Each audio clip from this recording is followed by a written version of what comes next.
Come in. Welcome. I'm E.G. Marshall.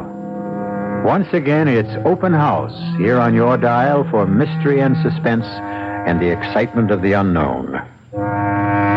They say, whom the gods would destroy, they first make mad. Yes, they do say that. But these days, it would be quite possible to take the opposing view. One could also say, whom the gods would preserve, they first make mad.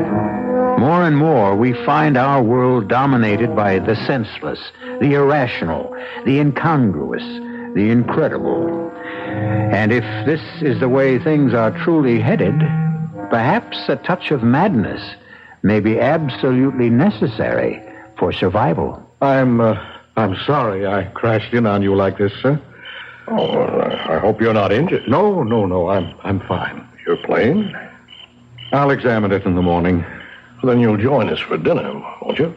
Well, thank you. If you'd like to go to bed early, we have a room ready for your convenience. Well, you're very kind. We don't usually have much here in the way of entertainment. We're so far away from everything. But if you care to stay up tonight, you're very fortunate. Oh, really? Yes, you might enjoy it. Enjoy what? Tonight's entertainment. Oh, what is it? It might turn out to be a hanging.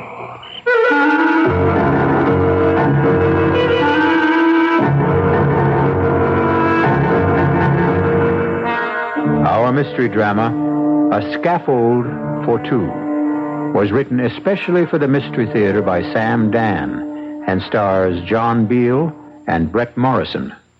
It is sponsored in part by Anheuser-Busch Incorporated, Brewers of Budweiser, and Buick Motor Division.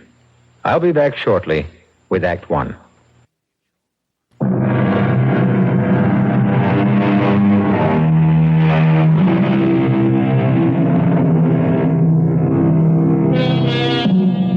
It is written, where men are innocent, laws are unnecessary.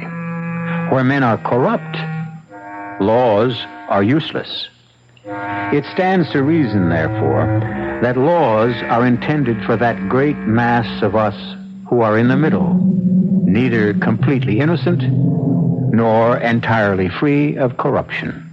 It's a subtle philosophical point, and there are times when Charles Farnsworth would enjoy discussing it over a drink and a roaring fire.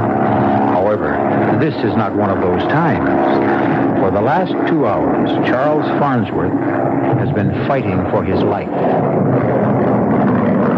His tiny single-engine plane is being buffeted without mercy by a ferocious thunderstorm. His radio has gone dead.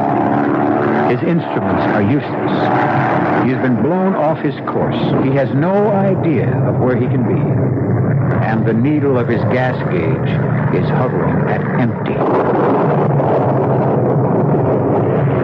And now, suddenly as interrupted, the storm subsides. There is brilliant moonlight, a bright twinkling stars.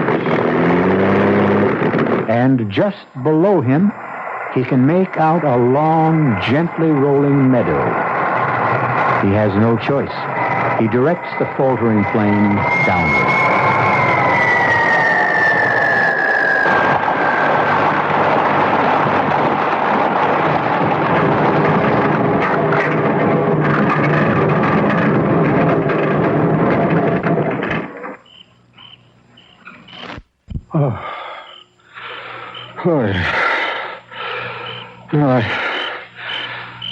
I guess I'm all right.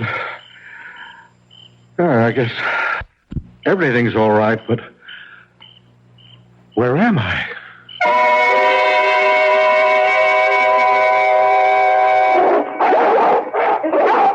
Easy, boy. It's okay now. It's all right. Who's that out there? Oh, sir, I need help. Down, Alexander. Down, Cedar. Be quiet. Quiet! Now, sir. Move this way. Very slowly. That's fine. I assure you, sir, there's no need of that rifle. That's far enough. Now, sir, what are you doing on this island? Was this an island? I didn't even know How'd that. you get here? I was driven off course by the storm. What storm? Well, it ended a few miles north of here, or south of here, or even east or west. I couldn't tell you. I was forced down in a meadow, but... Are you all right, sir? Oh, yeah, I'm fine. And your plane? It seems to be okay. I need gasoline. Are you alone? Well, yes, sir, all alone. I see. I wonder if I may impose upon your hospitality. It's yours, sir. Well, thank you. Step this way, won't you? My name is Bennett. Franklin Bennett. Welcome to Bennett's Island. My name is Charles Farnsworth. Oh, you're just in time for dinner, Mr. Farnsworth.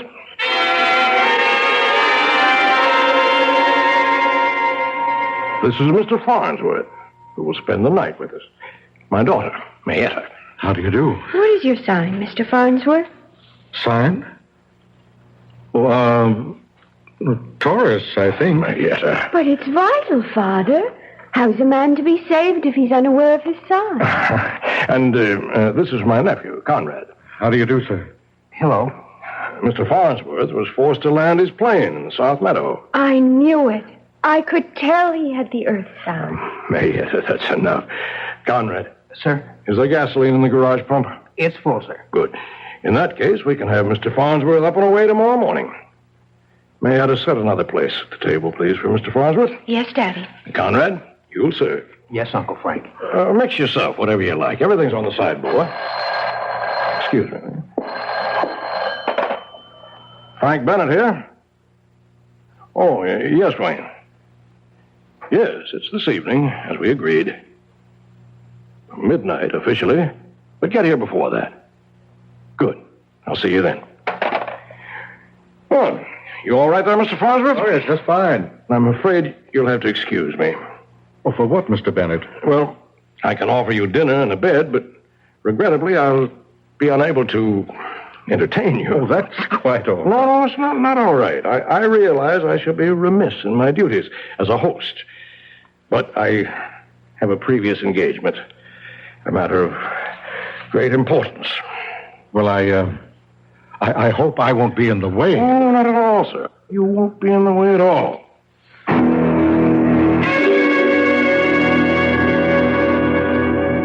Well, if everyone's had enough, Conrad, Mayetta, clear the table.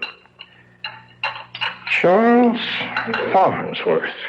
Where have I heard that name before? Well, I'm an attorney. Oh, yes, you're that Farnsworth. You're the lawyer that gets all those guilty people acquitted. Oh, that's impossible. Impossible? If a person is acquitted, it's proof that he's innocent. Oh, you know what I mean. No, I'm afraid I don't. Why, you usually get these people rabble-rousers, mostly. They go around, they commit murder. How do we know that? Because we know it. We just know it. It's a matter of pure common sense. Guilt or innocence is a matter of law. Most of these people you defend are against the law. Most of them are out to overthrow the government.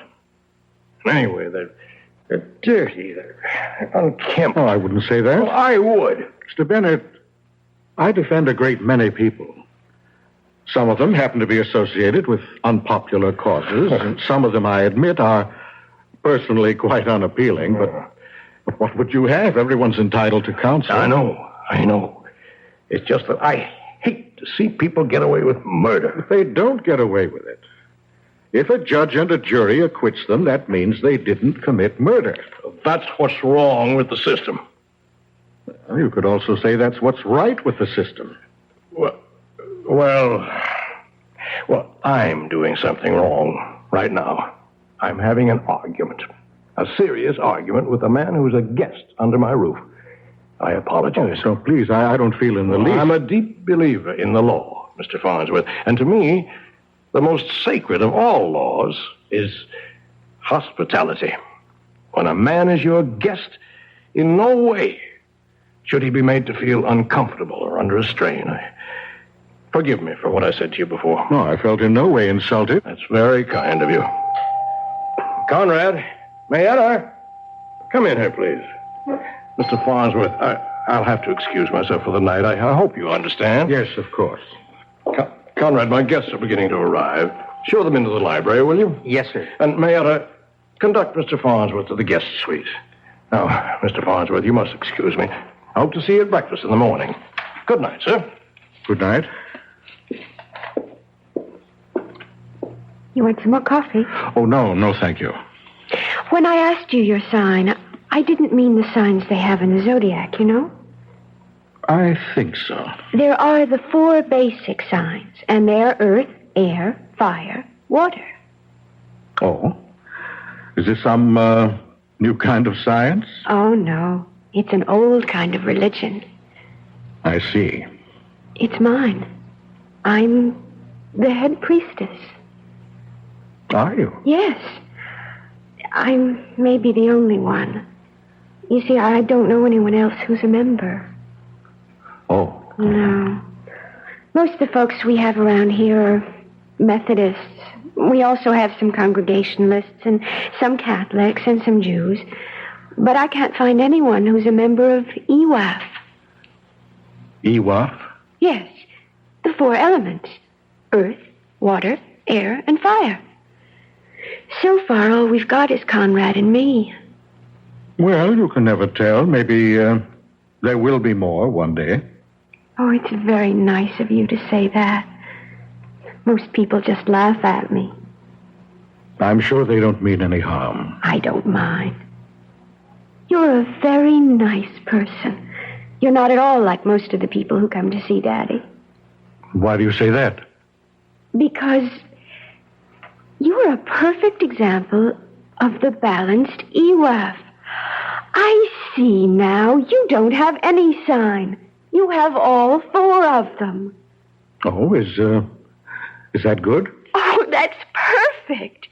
You're in heavenly balance.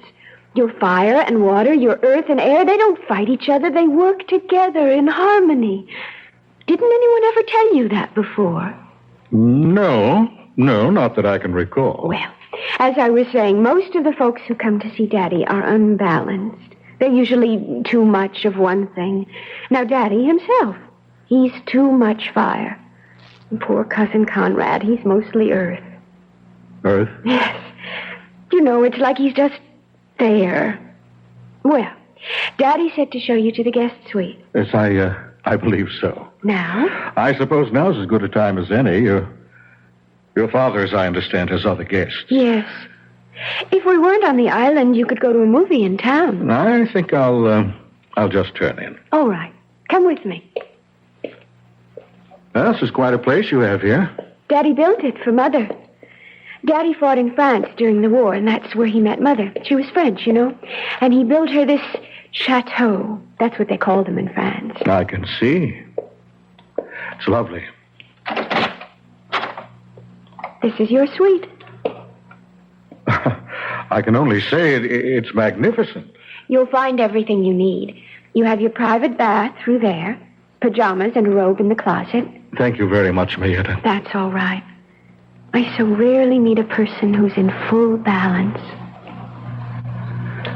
Good night. Look, if you're not sleepy, you could come with me later and watch. That is, if you'll promise to be very quiet. Oh? What is there to watch? Well, I'm not supposed to see it either. I'm not even supposed to know about it. Know about what? Or the hanging. The what? The hanging. You know, when they hang a person. We're going to have one here tonight.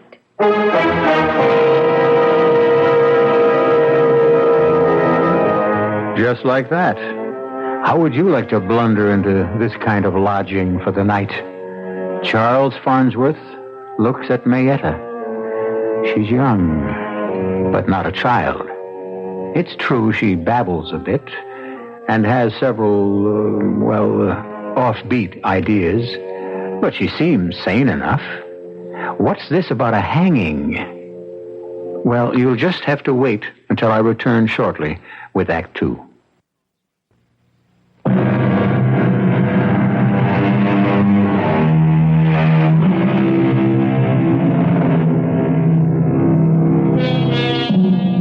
What we consider solid reality is usually, on close examination, a very thin crust. Civilization, rules, laws. We think these are the powerful defenses that protect our lives from anarchy. We rarely consider how quickly, how easily, all the laws and rules can suddenly be suspended. Now, just a minute, Mayetta. Do you mean to tell me somebody's going to be hanged here? Oh, yes. Yes, indeed. But who? How? Why? Well, who, that I don't know yet.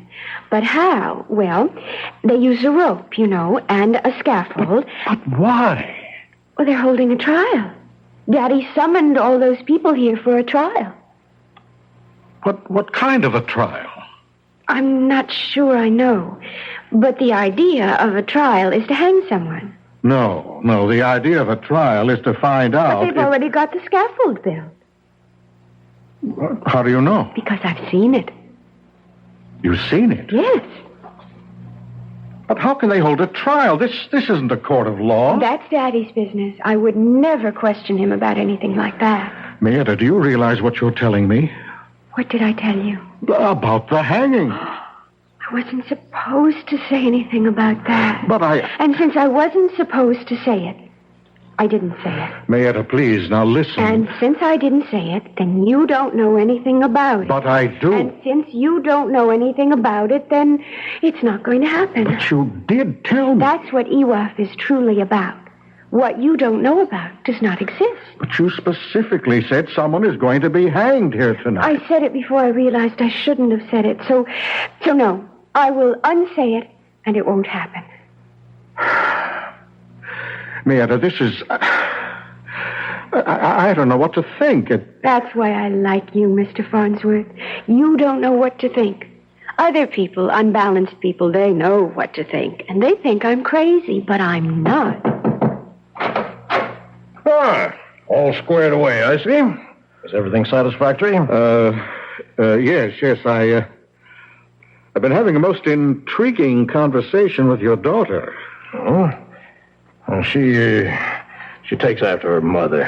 Her mother was French, and they like to talk in riddles, you know. Oh, do they? Oh, yes. Mr. Bennett, I feel I must discuss this matter with you. Oh? What matter? Mr. Bennett, do you intend to hang somebody tonight? I realize as I said it just how that must sound, but Why do you ask? Well, why is unimportant? May I have your answer? Oh, whatever could have given you such an idea? Well, your daughter mentioned it. Oh. Also, Mayetta said we're going to hang someone tonight. Yes, sir. Well, she thinks so. May I ask why? I love my daughter, Mr. Farnsworth, but I'm not blind to what is obvious to everyone else. Well, what is obvious? Oh, you've seen it yourself. She's not like everyone else. You're not like everyone else, are you, Mayetta, honey? No, Daddy. And you see things and hear things and believe things that other folks don't. Now, isn't that true, darling? Yes, Daddy. Yes. Now, you just run along to bed now. Yes, Daddy. Good night, Mr. Farnsworth. Good night. She has a problem, Mr. Farnsworth. She was born that way.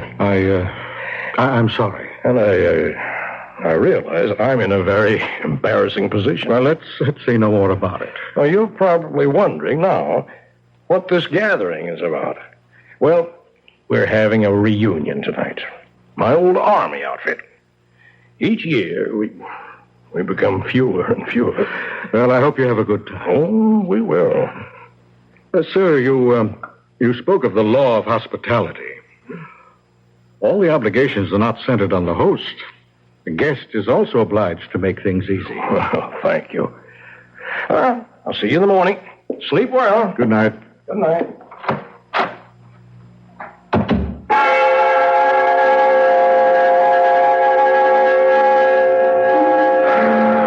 exhausted. It had been quite a day.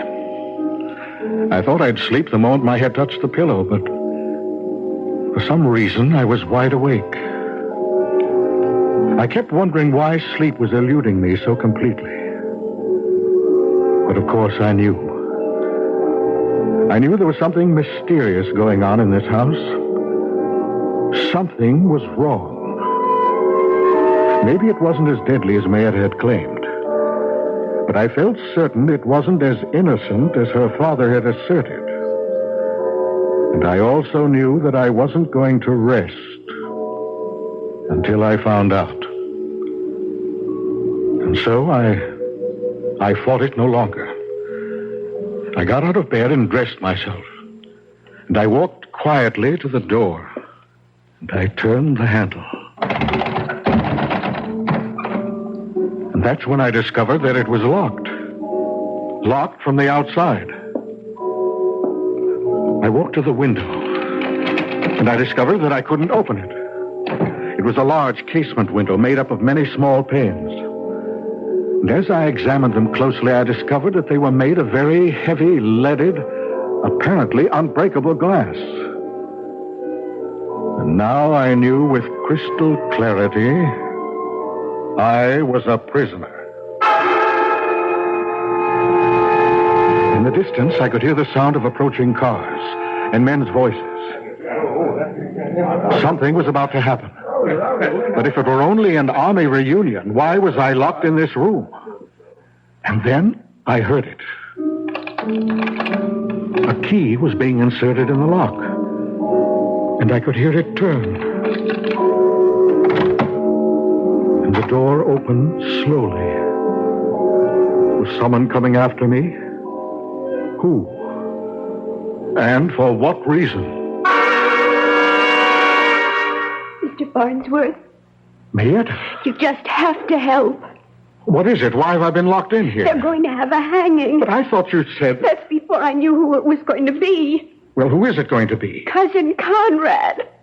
Conrad? But why? Because they're holding a trial for him. I have to keep asking why. Because they held one over at Maple City 6 months ago. Conrad was tried? What for? Murder. Murder? Whom did he kill? Cousin Bertram. And you see, the jury said he was innocent. Well, then what's this trial about? Daddy didn't like the verdict, so he's holding a trial to get a different one. We have to do something, but what? Well, I was thinking you could take Cousin Conrad away from here. How? In your airplane. Take off at night from that field? They'll hang him. Gas. I need gas. We've got plenty of gasoline in the garage. Where's Conrad? He's waiting for the trial to start. Then we'd better hurry.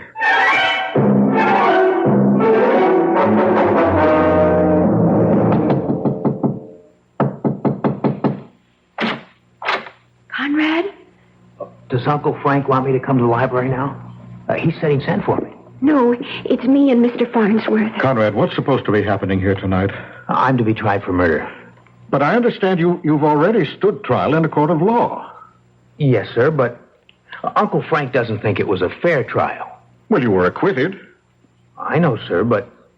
Well, he doesn't think the people of the state got a fair trial. But There's something to what he says. What are you saying, Conrad? Well, sir, I had a very smart lawyer. But the lawyer for the state, he really wasn't much good. Well, are you innocent? Well, Well, are you or aren't you? Did you kill him or didn't you? I wanted to kill him. And that's the worst kind of imbalance, but... Well, that's really the worst kind of all. That's right, because that's when all of your signs are just completely out of control. No, but there's a difference between wanting to kill and killing. Is there? I wanted him dead. I wished him dead, and he died. All right. Why did you wish him dead? Well, sir, because Uncle Frank wanted him to marry Cousin Mayetta. Oh, and you were jealous? Oh, no, jealousy. No, that's not it. That's against our religion. Well, what were you? Sir, I knew he would be mean to her. Just tell me this. How did Cousin Bertram die? Poison. He was poisoned. And if I may maintain my sanity, I would assume that you were accused of the crime. Now, is that it? Yes. How was he poisoned? Well, someone put poison into his iced tea. You see, we were all sitting around drinking iced tea. Who is all? Let's see, me, Mayetta, Cousin Bertram, and Uncle Frank. We'd better hurry. They'll be looking for Cousin Conrad soon. I'll go see if the coast is clear. Well, you see, sir, Cousin Bertram was sipping on his drink. And suddenly he fell forward dead. And they accused you of putting the poison in the drink. Well, did you? Probably. Please, Conrad, I have to know. Well, you see, sir, I did direct poisoned thoughts against him. But you can't kill a man with poisoned thoughts. Now, that's not true. You and me, what are we? We better get out of here. I'll take my punishment. But Cousin Mayetta, well, she says she doesn't like the way people look after they've been hanged, sir. They're still in the library. Come. No, wait. Just 1 minute. What is it, Mr. Farnsworth? Look, you realized what you two have said to me about a hanging. It's unbelievable. But that doesn't mean that it isn't true, sir. Do you want proof? Well, it would help. We're headed that way anyhow. It's just in back of the garage. What is? Proof.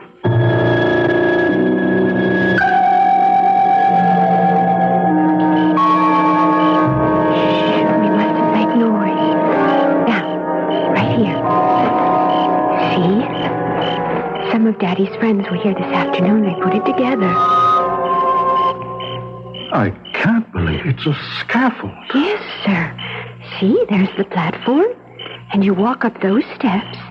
And they've already got the rope hanging from that crossbar. I heard Daddy say that was made out of mahogany.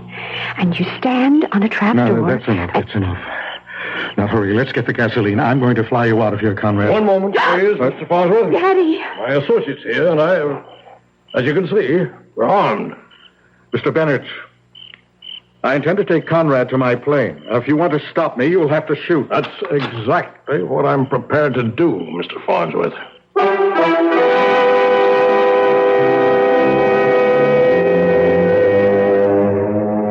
Well, something has got to give. We already know enough about both men to realize that each is a person to be taken seriously.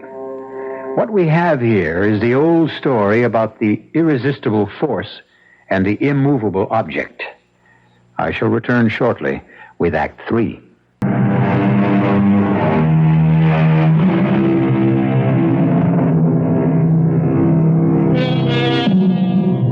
Right now, on remote Bennett's Island, we are having what can be considered a confrontation. On one side, we have 12 men with guns. On the other, we have 2 men and a young lady who are completely unarmed. At first glance, the advantage would seem to be with the group that has the weapons. And a very grim and determined-looking bunch they are, too. But there are times when you may need more than a gun to win a fight. Mr. Farnsworth, I said I would shoot you down if you took one step toward your airplane. Yes, I heard you. But before you take that first step forward, Mr. Farnsworth, Yes? you have to realize that you're committing each of us to a position he doesn't want to be in. Well, what do you suggest? Let's discuss it. You intend to hold a lynching. I don't see what's negotiable. It's a trial. You can't do it. This is to be a real trial. What he had before was just a farce. The law of this country has clear procedures for trials. You're obviously interfering with his civil rights. We have a federal involvement. Tell me more. Each one of you who is involved in this activity will be arrested. All right, I listen to you. Now you listen to me. You leave here. You tell that story, and who do you think is going to believe you? Who? Oh, I see. Yes. I'm the biggest taxpayer in the county. I own a mill that's the largest employer in Maple City. Yes? Well, I hope that you're beginning to get the picture. The people here with me, all upstanding, law-abiding citizens. Law-abiding? Law-abiding. We're interested in seeing that the laws aren't twisted and perverted. We want laws that punish the guilty. We'll deny every word you say. Upstanding, law-abiding, respectable citizens and willing to commit perjury. Who's going to believe who? Is this what you wanted to discuss? Now, you give me your word of honor, Farnsworth. Your oath as a gentleman. That you'll never mention any of this to a living soul. But I thought you didn't have to worry about all that. Oh, why take chances? Give me your word. And you can gas up and fly out of here. Alone? Alone. You know I can't do that. Oh. Then I'm afraid you can't leave this island. Wayne, Bob, a couple of you. Get some rope and tie him up.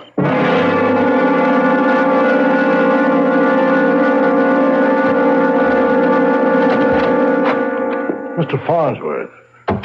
Well? I want you to understand my position. Yes, I understand it. I just don't agree with it. Well, it's a little complicated. This whole business has become more complicated than I guess most of us bargained for. What business? The Redressers of Injustice.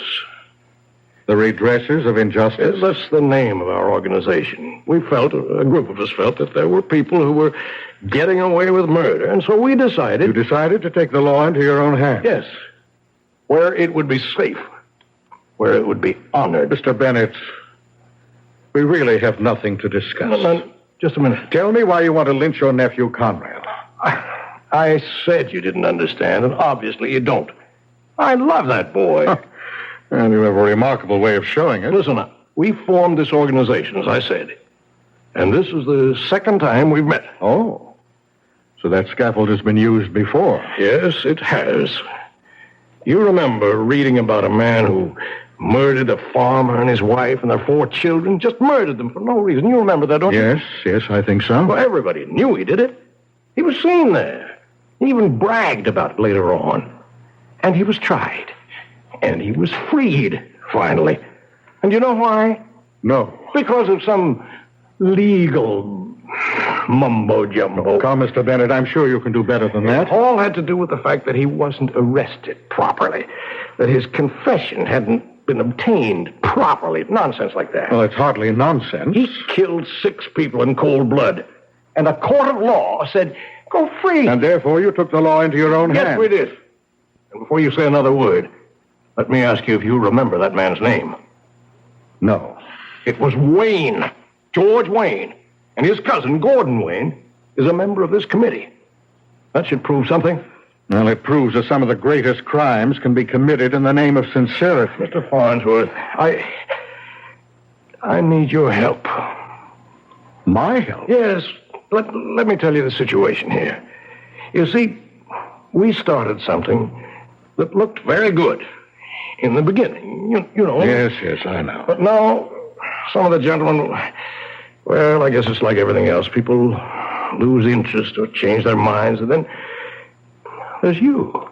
Me? Yes, well, what to do about you? Unless we kill you. And there's not an awful lot of stomach for that. We're not just murderers, you know. Well, you do have a good opinion of yourselves. We're law-abiding citizens, and we want to protect... Yes, I know. You said it so often. You actually believe it. Now, the reason we're trying my nephew, Conrad... Yes? Well, I admit that there was no love lost between Conrad and Bertram. And Conrad could have done it. Actually, he had the motive. They were both in love with my daughter, Mayetta. And Conrad was going to lose out. You're sure of this? She seems quite fond of him. Well, I had decided in Bertram's favor, and that was the end of that. Oh, why had you favored Bertram? You mean it's not obvious? How could Conrad take care of her? He's as... Well, I may just as well say it. He's as crazy as she is. But Bertram was sane, practical. True, he did have a heart condition, but with care, you can live with those things forever. Well, Conrad may have had a motive, but that doesn't mean he was guilty. Well, what happened was, he was acquitted at the trial. And a lot of people kicked up a fuss. They Yes? Well, they said it was my wealth, my influence that got him off. Pardon me if I enjoy this irony. Well, was your wealth and influence a factor? Never. But you know how it is. When a rich man's relative beats a murder charge, people talk. There's discontent. Yes, I see. And I had helped organize this organization. Oh, yes, the Redressers of Injustice. Yes, the Redressers held a meeting and demanded action. Now, what could I say? It would look as if I were trying to make an exception out of Conrad. And Gordon Wayne, he said that if the Redressers could try his cousin, they could try my nephew. Well, you're in quite a position there. I tell you, I wish I were out of it. Finished and done with the whole thing. And so do most of the others. But Gordon Wayne demands that if we... Well, I can see his point. And so you'll sacrifice Conrad? Oh, no. He's going to get a fair trial. Why do you say that? Because you're going to represent him. But I can't. I can't legitimize a lynching session. Please, Mr. Farnsworth, don't give me all that law. Just find us a way out. No, I don't see why Conrad should have a lawyer. Just a minute, Wayne. Just a minute. Now, you wait a minute. I thought the reason this committee was to get together was to get away from lawyers and their shenanigans. A man's entitled to counsel. I object to that. All right, we'll put it to a vote. All in favor of Conrad's having counsel, raise your hands. All opposed? The vote's 9-3 in favor, counting mine. All right, why don't we proceed? Who wants to speak against Conrad? What to speak about? Now, we know Conrad hated Bertram. Did you, Conrad? Well, it was my one weakness, sir. Now, the idea of losing Mayetta drove him wild. Didn't it, Conrad? Yes? Okay, now, Conrad, did you or did you not poison Bertram's drink? I did, sir. Well, then why isn't that the whole ball of wax? Just a moment. Here comes the lawyers to steal it now. What do you mean by poison? I poisoned him. Do you mean you poisoned him with a drug or a chemical of some sort? I understand a heavy dose of poison was found in his system. Did you administer it? Yes, sir. How? Does that matter? For crying out loud, the man admits he did it. How, Conrad? Well, my poison thoughts toward him, sir. It turned into actual poison. Did you at any time place into his glass a pill, a powder, a liquid, a substance of any sort? Did you? No. I didn't do that. How did the poison get into Bertram's glass? Conrad, put it there. How? When? Where? Now, where did the iced tea come from? The kitchen. Bertram said, I'd like some iced tea. We were all sitting out on the patio. Yes, and I said, I'll tell the cook to make some. And Bertram said, nobody makes better iced tea than I do. And he went inside. And a couple of minutes later, he called for Mayetta to come in and help him serve. We heard all this at the trial. But it is important, Mr. Wayne. So Mayetta went inside and came back carrying the tray. She set it down, and Bertram set a glass in front of everyone's place. And then what happened? Well, there was a sound of an explosion from the rear of the house. So we ran back to see what it was. Who ran back? All of us. In any particular order? I remember. Uncle Frank first. Yes, and then Conrad, and then Bertram and Mayetta. And what was the explosion? Oh, the cook's little boy.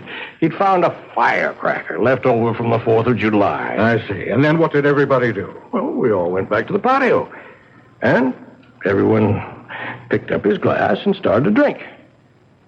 And then, in a few minutes, Bertram just keeled over. Then how did the poison get into Bertram's glass? Conrad, put it there. He admitted it. But when? And how did he have a chance?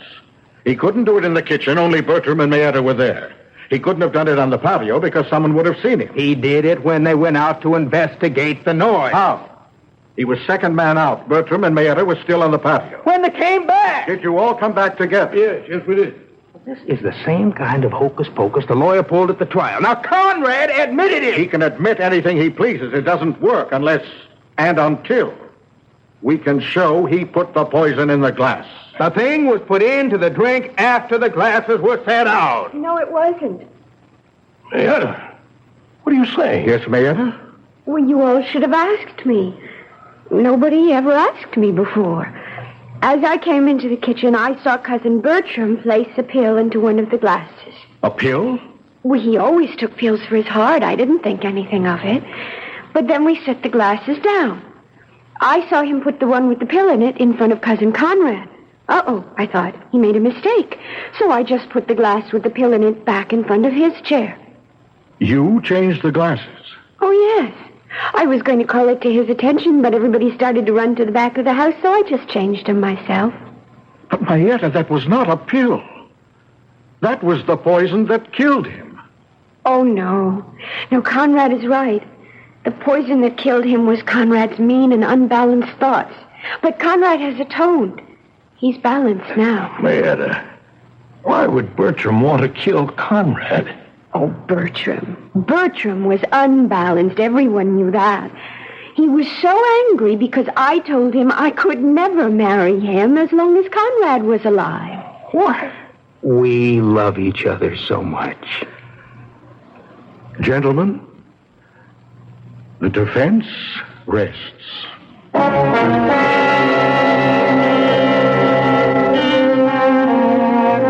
It's tempting to consider people like Mayetta and Conrad as being somewhat out of focus. But how clear, how sharp are your motivations and mine? I may tell you that the Redressers of Injustice have been disbanded. That is, I think they have been. The weirdest of urges and desires and motivations can still make any number of people go bump in the night. Be sure of nothing, except that I shall be back in a few moments.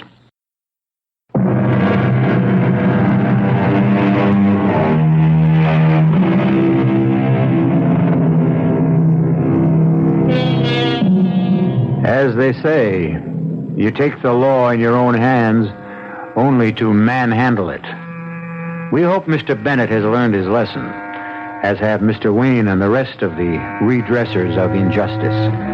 Mr. Farnsworth won what he considers his most important case. But it's a secret between him and us, since he doesn't talk about it in public. You'll learn a great many more fascinating secrets when you visit with us again. Our cast included John Beale, Brett Morrison, Denise Alexander, and Casey Kasem. The entire production was under the direction of Hyman Brown. Now, a preview of our next tale. Tenants just don't stay here very long, do they? How long has it been since the last tenant, Mrs. Broley? How long? Well, more than a year. I see. What happened to the last tenant? Dead. Found dead in the garden. She'd been strangled. And that's why you weren't able to rent the place? No. The tenant before... Found dead? Strangled? Yes, Oh, my dear child, I only pretended to be angry with you and demanded you to leave to save your life. After letting me rent the place? I hoped the haunting was over, but I see now it isn't. Morley's ghost will haunt this place, haunt me till the moment I die. You must go in the morning. Radio Mystery Theater was sponsored in part by Sign-Off, the sinus medicines. This is E.G. Marshall inviting you to return to our Mystery Theater for another adventure in the macabre. Until next time, pleasant dreams.